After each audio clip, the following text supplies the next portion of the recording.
My master serves the One. Do you understand now? Eru Iluvatar, exploring the powerful godlike entity in the Lord of the Rings universe. Hi everyone, welcome back. I'm Terry and this is Marvelous Videos. In Tolkien's book, The Silmarillion, the author describes how Arda was formed by an antecedent deity known as Eru, the One, who in Arda would be known as Iluvatar. He did exist far above Arda, having existed in the timeless halls, while he possessed the flame imperishable in its true essence, which allowed him, and him alone, to create things from utter nothingness. Because Tolkien was a staunch Roman Catholic, there are evident parallels connecting Eru with the Christian god. Despite this, there are few to no instances of Eru's worship in Tolkien's literature, and absolutely none in the Lord of the Rings movies or even the Hobbit films. This was due to the fact that only the elves knew anything about Eru or had any stories about him, and therefore his name was widely regarded too holy to even utter casually. One of the few examples of Eru's worship is by the Numenorians, a race of men who Aragorn, the heir of Isildur, descended from, who worshipped Eru in their 3 holy prayers. Before we go into our explanation, we have a very small request. If you like our content, please support us by subscribing to our channel. This is a small click for you, but for us it means a lot. Thank you. Now let's begin. What did he mean by the flames of war? It means they intend to unleash a weapon so great it will destroy all before it. How this fictional super being was created by Tolkien. Concerning Eru, we can safely assume that he was inspired by Tolkien's hesitancy to wander too far from the main foundation of his faith, which is Roman Catholicism, though any Abrahamic faith would loosely match even inside his sub-creation. Providing a starting point for his iconic legendarium was critical to him, and this needed the introduction of some form of force that started the ball rolling, while also holding everything together. Tolkien famously dismissed allegory and writers' ingenious stylistic conceits, but we believe that the notion of an omnipotent and omnipresent creator and custodian of all things lies outside the bounds of literary symbolism. It's rather obvious. As Tolkien's works progressed, so did his understanding of the many powers of the Maiar and Valar and their underlying natures. The Valar began as a pantheon that had a more Nordic and Greek character, especially in the case of Nienna, who was an Ainur. But they evolved into loving heavenly guardians both indirectly and directly, and guardians of all living creatures. The latter version of the angelic Valar is far more in line with core Christian principles. Tolkien actually went even further, having a mortal woman, Andreth, speak of a future prediction of Eru's path into creation, which itself is contained within the work and notes of Athrabeth Finrod a Andreth, which can be found in the History of Middle-earth's 10th book, Morgoth's Ring, much like Jesus within the Catholic Christology ideology. Tolkien even went to the extent of starting to flesh out a belief system for all of his characters. We aren't completely sure about how Tolkien arrived at the decision that a few elements of his religion should be reflected in his work, but we imagine that as his writing got more serious, important and personal, so did his commitment in its marriage with his ontology and cosmology. We can state with a certain level of confidence that his intention was not to convert readers or force them to adopt his views, or to imbue his work with the deeper details of his religious beliefs. The idea is that he had a wide range of approaches to show the beginning and survival of existence, but he chose to adhere to a prime mover reality due to the fact that he felt his personal reality could best explain certain components of his stories,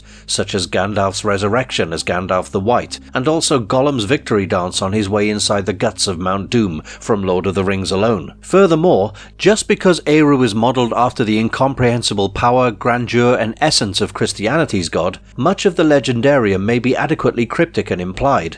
However, if we're talking about how Eru was even created in the stories, he wasn't. He has been and will always continue to be. Everything flows from him and always returns to him. Tolkien initially thought of the Valar as the Nordic gods of the sagas. However, because of his own religious convictions, he relegated their roles to characters more akin to archangels with a divine entity or god above them. Because his works are expressly pre-Christian, Eru is basically the god from the Old Testament. He operates like a god as well, drowning an entire region filled with innocent people as a result of the Numenor nobility's terrible behavior.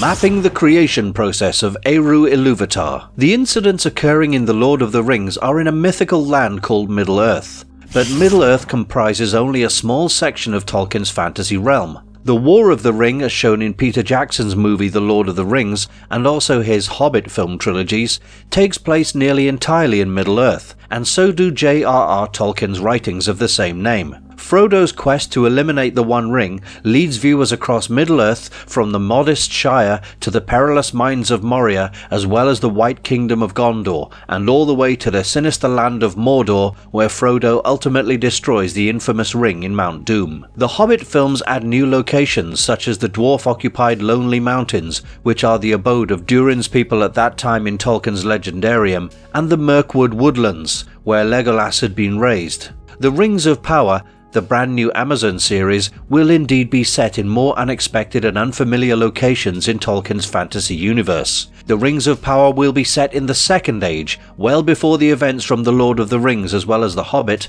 and will include locations such as Numenor, which no longer even exist in the Third Age. Despite the fact that The Hobbit and The Lord of the Rings is filled with mythology, one major thing that's left out of the mythos is how the universe in which Middle-earth is set came to be. The history of Middle-earth's origins is told in one of Tolkien's novels, The Silmarillion, inside an introductory chapter called Ainulindale, which is also known as the Music of the Ainur in various versions of the book. While The Silmarillion is actually less of a novel and more of a thorough description of Tolkien's world's history, it's a good starting point for anyone interested in watching Amazon's new series The Rings of Power, because The Silmarillion mostly chronicles the events and happenings of the Second Age. Eru Iluvatar is the main deity character in Tolkien's mythical world. He makes his first appearance in The Silmarillion and plays a minor but crucial part in the story of The Lord of the Rings. He is the maker of all existence and the highest entity of the cosmos. Tolkien's imagined elvish language Quenya translates the word Eru as the One, or He Who Is Alone, and Iluvatar as Father of All. The names exist in Tolkien's works both as alone and also as part, by the name Eru Iluvatar. The One, Eru Iluvatar, is the one omnipotent and omniscient creator. He has existed in the timeless halls for all of eternity and carries the flame imperishable within his spirit, which creates and fosters existence from nothingness. In the Silmarillion, Eru Iluvatar's very first creation is the immortal Ainur, also known as the Holy Ones, who are the progeny of his thought. The Ainur were celestial spirits who overshadowed every single thing that was on Middle-earth. However, one Ainur outdid all the others, since he had been bestowed with the gifts that all the rest of them collectively had. That Ainur was named Melkor, who was also known as Morgoth, and he was the first Dark Lord who Sauron served as a lieutenant under. Melkor will most definitely feature in Amazon's new series The Rings of Power, as his battle on Arda foreshadowed the happenings of the show and also the Second Age. Eru created the Ainur first and fueled them using the flame imperishable. Each Ainu was born from a different portion of his mind. To help them understand, he offered his thoughts in the form of a melody and observed carefully as the Ainur picked up on his themes and built on them, gradually learning to chant in harmony with one another. Eventually, he presented them his most iconic theme, compelling them to sing it in unison and improve it with newly bestowed powers. This was known as the Music of the Ainur. Eru gave them the vision, which revealed vast hallways of space and stories unfolding in the depths of time as a result of this magnificent music, and certain Ainur were captivated by it. Eru said Ea, which translated to Let It Be, and the universe Ea was born. Eru presented magnificent music themes to the Ainur, and therefore they collaborated to create the legendary Music of the Ainur. This music formed the cosmos described by Tolkien, as well as Ea and Arda. Only Arda is referenced in Tolkien's writings of all the realms within Ea. Arda was created as a home for the beautiful children of Iluvatar, elves and men. Melkor sought to create chaos into the music when the Ainur formed it, inserting his own melodies because he wished to be an originator in addition to Eru. Melkor's passions never faded, and he waged battles in Arda in order to destroy Middle-earth. Melkor's conflicts caused Arda to become a far different world than it was supposed to be, and among his accomplishments were the destruction of the Almaren realm and the creation of the Misty Mountains. Arda was initially flat and symmetrical, but the Arda shown in The Lord of the Rings is not. The Ainur came into Ea and formed the world around them in accordance with the music. The Ainur were given the greatest direct power within Ea by Eru, including forming the earth itself, also known as Arda. The Ainur were not omniscient, and certain things were beyond their comprehension.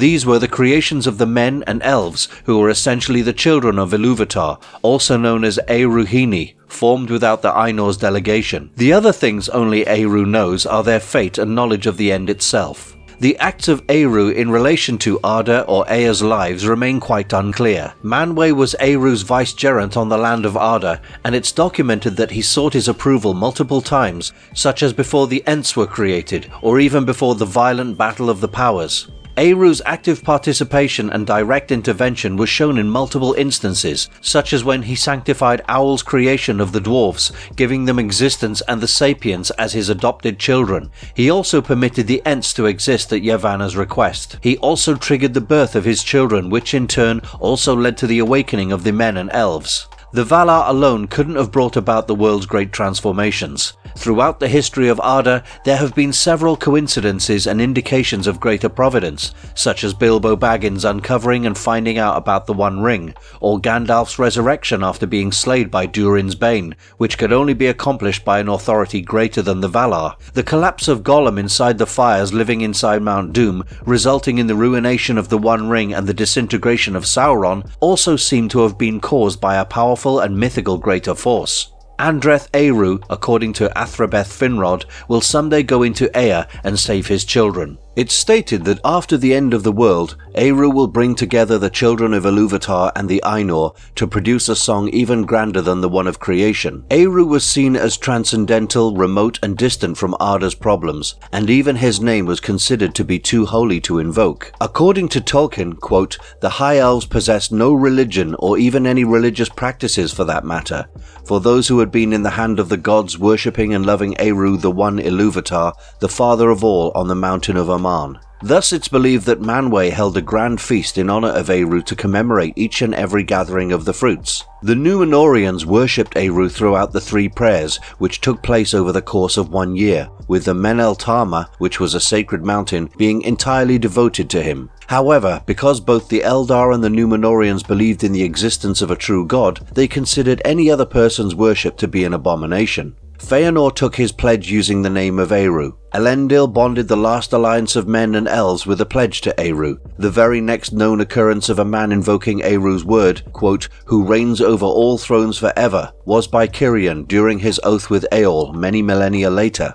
Iluvatar as depicted in Tolkien's novels. In the Silmarillion, Eru was the highest being. Eru was transcendent, existing outside and independent of the world. He initially formed a group of heavenly beings known as the Ainur in Elvish, and all these holy spirits assisted in the construction of the cosmos through a sacred melody and chanting known to be the music of the Ainur, or Ainulindale in Elvish. Eru may create autonomous life or reality by bestowing the flame imperishable on it. All entities not directly created by Eru, which include the dwarves, eagles and ents, had to be approved by Eru in order to become anything other than simple instruments of their creator. The terrible Melkor, who had formerly been Eru's greatest and most powerful servant, craved the flame imperishable and also had long sought it, but in vain, and he could only distort what had previously been given the gift of life. In Christian theology, the flame imperishable, also known as the secret fire, signifies the Holy Spirit, or Eru's creative activity that is inseparable from his creation and also from him. According to Christopher Tolkien,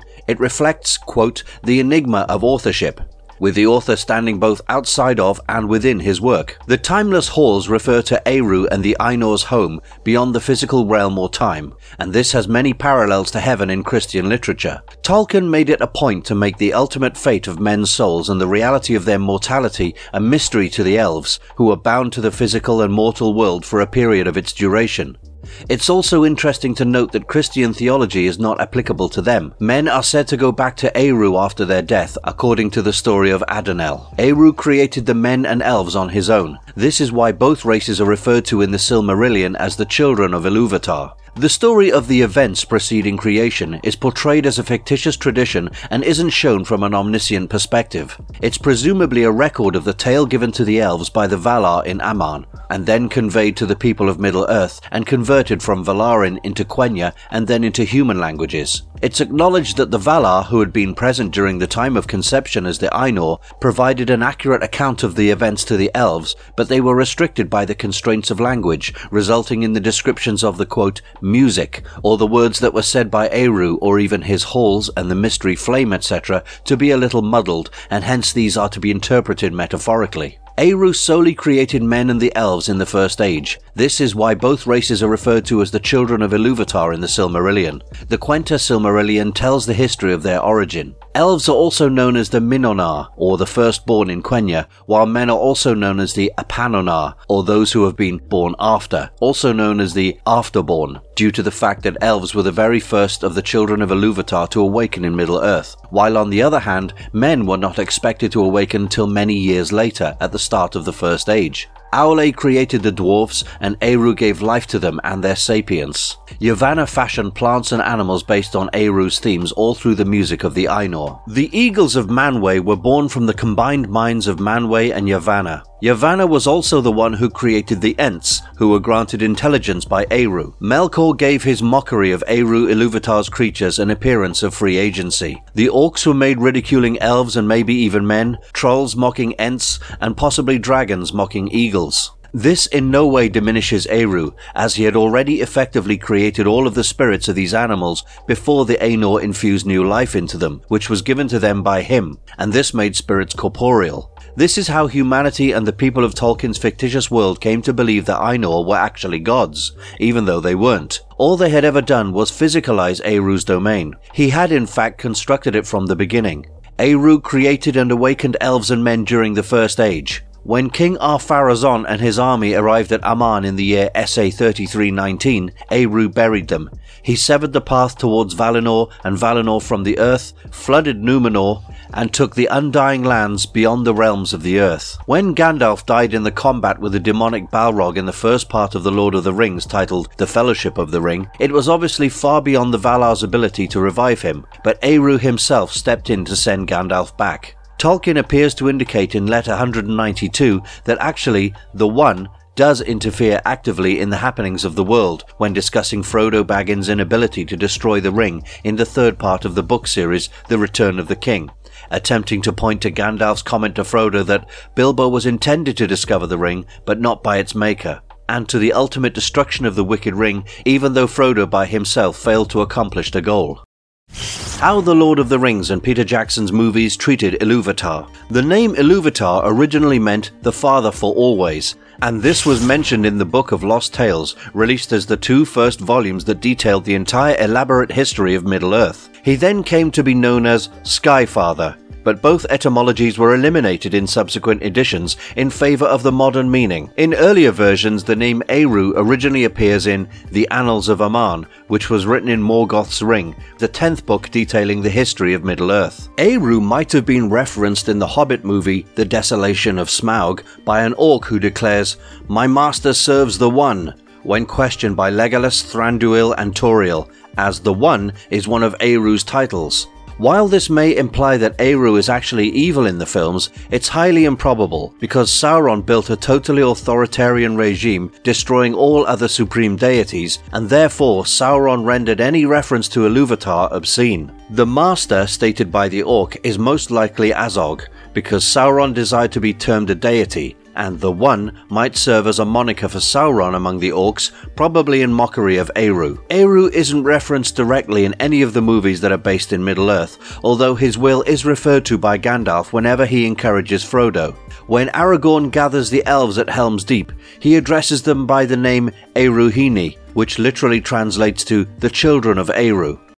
His interesting interventions and at times non-interventions have confused the fans. Many fans have heard that Eru decided to intervene a few times through the Lord of the Rings storyline, such as Numenor's drowning, or while recalling Gandalf after his fight with the Balrog and tripping Gollum inside the fires of Mount Doom. But a lot of fans have difficulty comprehending how or why he'd be required to intervene directly. The first portion of the Silmarillion claims that music shaped the world and its future, up to and encompassing the conclusion of the Third Era. The Valar sang this melody entirely as Eru's instruments. Did Eru interfere and change the melody that had previously been sung? Or did Eru initially sing during the formation of the cosmos, with his part emerging as intervention?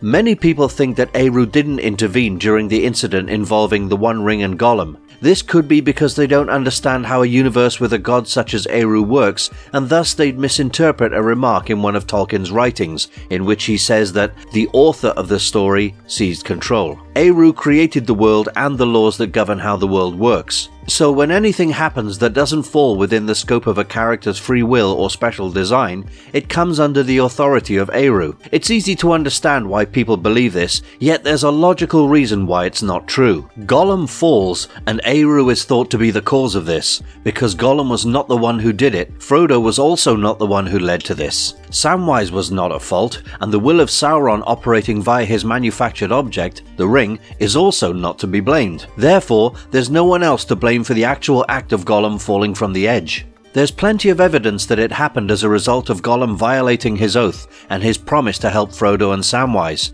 and enduring the penalty of being an oathbreaker. Eru is the one responsible for oaths. Eru had a few well-known interventions, a few of which included the formation of the elves, who awakened during the Years of the Trees in an area of land located on the shores of the inland sea of Helcar named Cuivianen. Eru also created men who awakened with the very first rising of the sun in the far eastern corner of Hildorian. In the Second Age, Eru, summoned by the Valar, buried the last king of Numenor, King Ar-Pharazôn, and his troops when they landed in Aman in SA 3319. He made the earth round, flooded Numenor, and took the undying lands beyond the circles of the earth. Manwë also sought Eru's advice on various matters and critical issues, including the destiny of the deceased elven Far, the half-elven, and the expansion of the Numenorians' lifespans.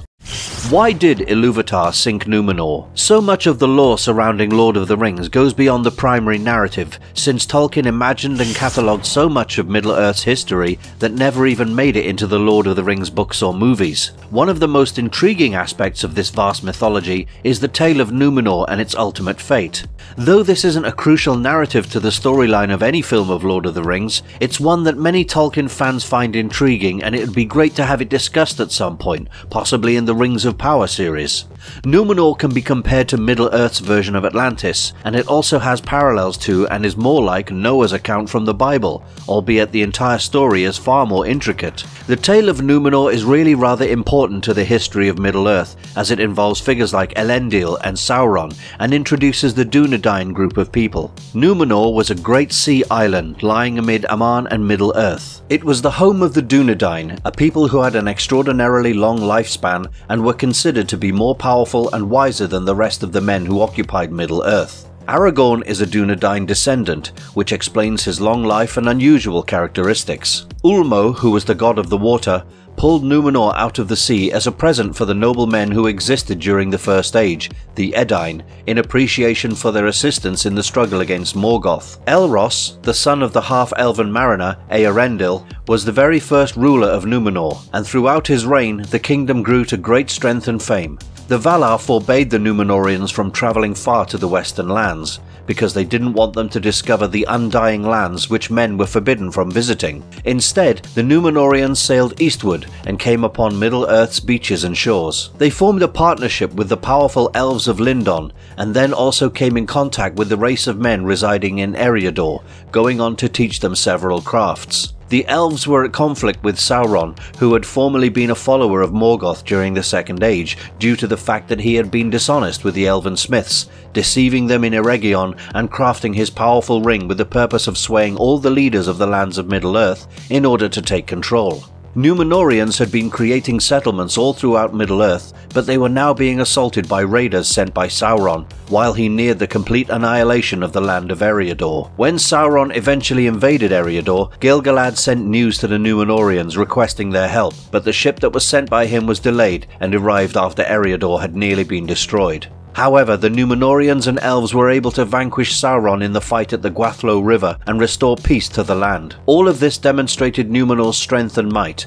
and they began to get hungry for more power. They began to establish villages throughout Middle-earth and grew despotic towards the lower people groups they had freed and educated, who were now being enslaved by their very liberators. The Numenorians came to detest the Valar's prohibition on their freedom, and they coveted the Eldar's complete immortality, which they thought they had really been denied. denied, but was something that they truly deserved. Numenor was then divided into two factions: the King's Men, who revolted against the Valar by obeying only the king and renouncing elven languages and traditions, and the Faithful, who stayed loyal to the powerful Valar and remained on good terms with the elves. Ar-Pharazôn, the 25th king of Numenor, travelled to Middle-earth using force and such great power that Sauron instantly submitted to him. However, Sauron poisoned the king's mind and the minds of the other Numenorians who were with him, guaranteeing them the endless life they desired only if they worshipped Morgoth. Sauron instructed Ar-Pharazôn to construct a 500-foot-tall temple to Morgoth, where blood sacrifices were made.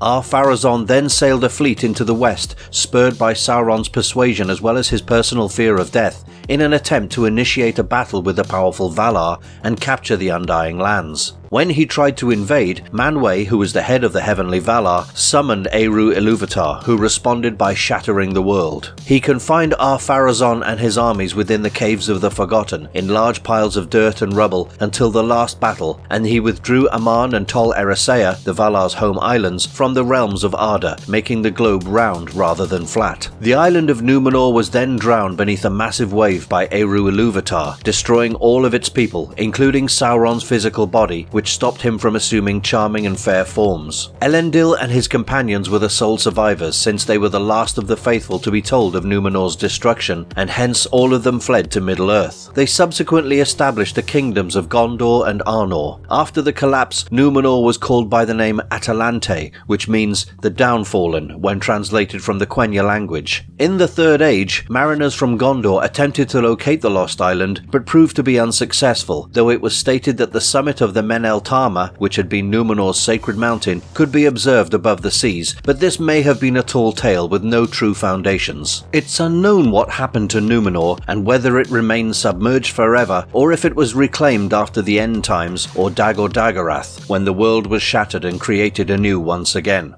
What makes Eru Iluvatar a supreme being? Eru Iluvatar is Tolkien's portrayal of the Catholic god. Eru is the creator who cannot be created, the source and cause behind everything. He has no restrictions or limitations, and he's unconstrained by the laws of existence, logic or necessity. Because we're unable to even attempt to understand his operations, ordinary mortals are unable to describe the full amount of his might. Eru is not only beyond human comprehension, he's also beyond the Ainor's cosmic wisdom and intelligence.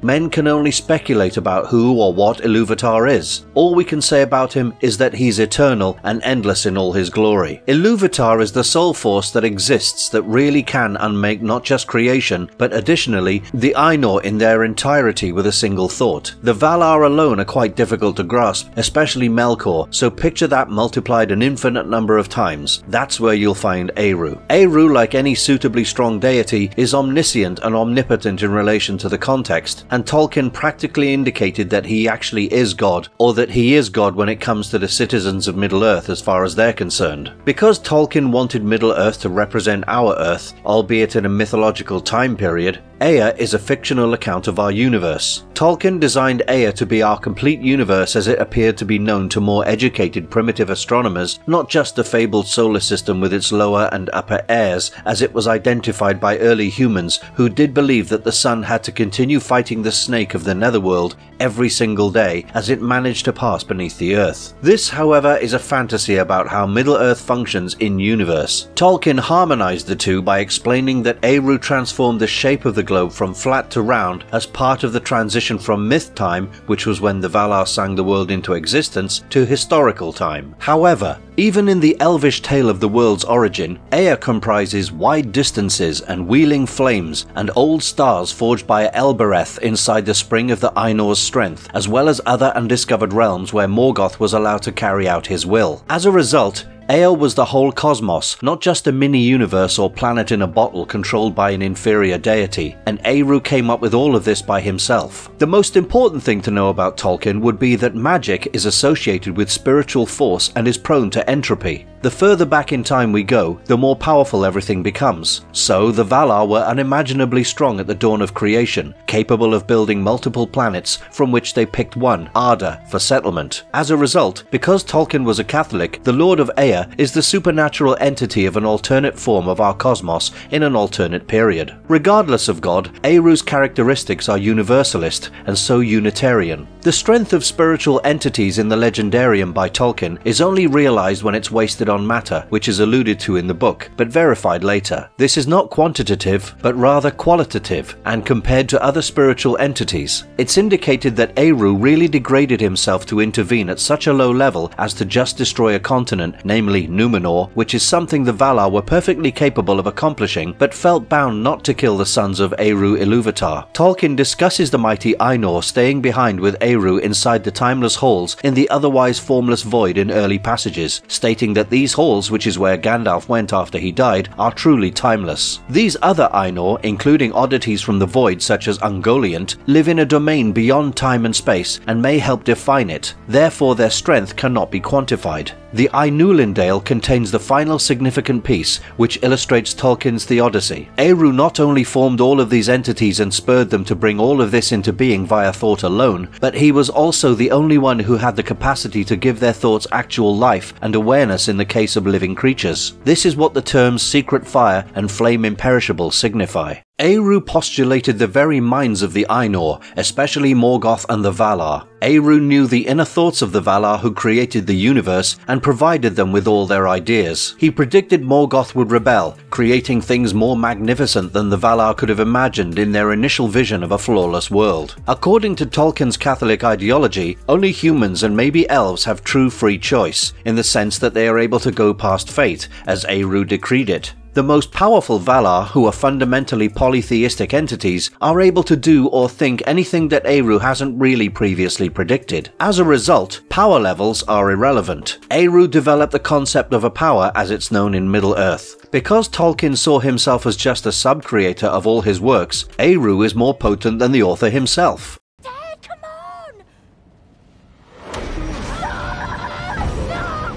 Could the strange comet man in the Rings of Power be Iluvatar? The deities in Tolkien's mythology are more sophisticated than merely gods and demigods, although Eru Iluvatar is probably the closest equivalent Middle-earth has to an actual capital G god, commanding every other strong angelic or mythological character. Does this identity assumption make a lot of sense in the show? No, probably not. It had turned the stranger into a very real deus ex machina, which would not be the greatest approach to conclude some of the tales and pave the way for the following season. Even as we keep that in mind, we just can't rule out the possibility though. After all, it would be more in line with official chronology if there was no Valar around during the Second Age, but this theory is highly unlikely. Even then, we can't completely rule out the possibility of Iluvatar showing up in the series to defeat Sauron directly, or somehow influence his death. Conclusion. It's unclear what type of entity Eru is, but it appears that High Deity is the best label that can be applied to him. The concept that a sentient human may have lived before the formation of Ea is very speculative, and the notion that this entity could have consciously built such a world is much more speculative. We hope to see more of this super powerful deity in the next upcoming episodes of Amazon's new series. And if you liked our content, don't forget to leave a like and subscribe to us if you haven't already. Have a good one. Thanks for watching and see you next time. See for yourself. We're nearly there. Nearly where? Home.